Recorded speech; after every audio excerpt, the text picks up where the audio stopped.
Tahukah kamu, berdasarkan survei Lembaga Survei Indonesia tahun 2023, kepercayaan publik terhadap kepolisian hanya sebesar 60%, lebih rendah dibandingkan dengan Kejaksaan Agung dan KPK. Jika dibiarkan, kepercayaan masyarakat terhadap institusi kepolisian akan semakin tergerus seiring dengan masifnya pemberitaan mengenai pelanggaran dilakukan oleh oknum aparat negara itu sendiri. Lalu pertanyaannya, apa yang seharusnya dilakukan oleh pemerintah agar dapat memperbaiki persepsi publik terhadap institusi kepolisian? Halo Sobat Statistik, selamat datang di Investigasi Statistika.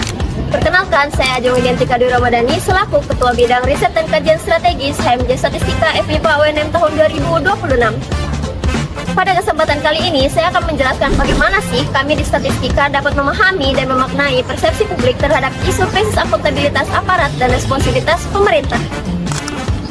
Di Statistika, ada cara yang objektif untuk mengetahui persepsi publik, yaitu dengan melakukan analisis sentimen. Pendekatan ini membantu kamu untuk mengklasifikasikan apakah sebuah komentar bersifat negatif, positif, ataupun netral terhadap suatu isu tertentu, sehingga kebijakan yang diambil tentunya berbasiskan data dan tentunya lebih akurat. BLSTM atau Bidirectional Long Short Term Memory adalah model deep learning yang dikembangkan dari unidirectional LSTM atau LSTM konvensional.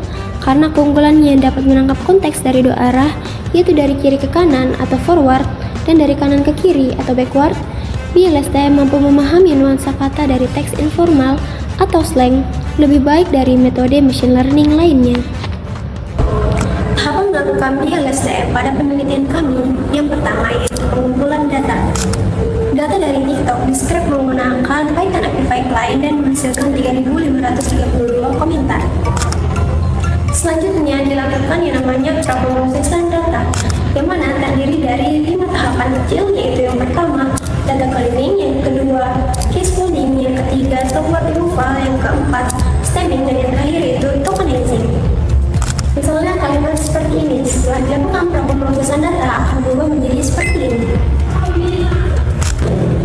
Selanjutnya tahapan yang ketiga, yaitu pelabelan sentimen.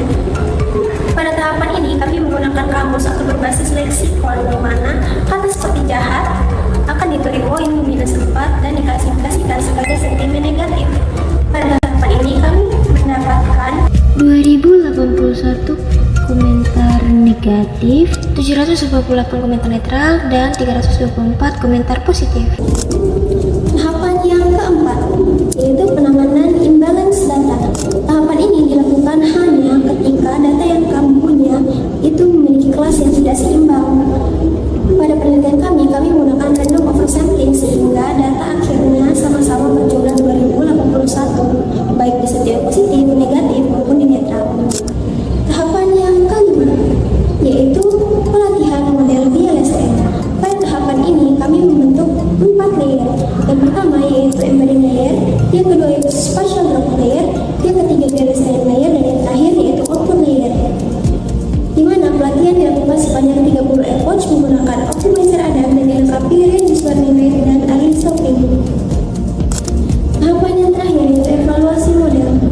Model yang kami kembangkan dalam penelitian kami berhasil mencapai akurasi 97%. Artinya model ini dapat menangkap secara efektif konteks linguistik teks informal yang terdapat pada komentar-komentar yang kami kumpulkan dari data TikTok tersebut.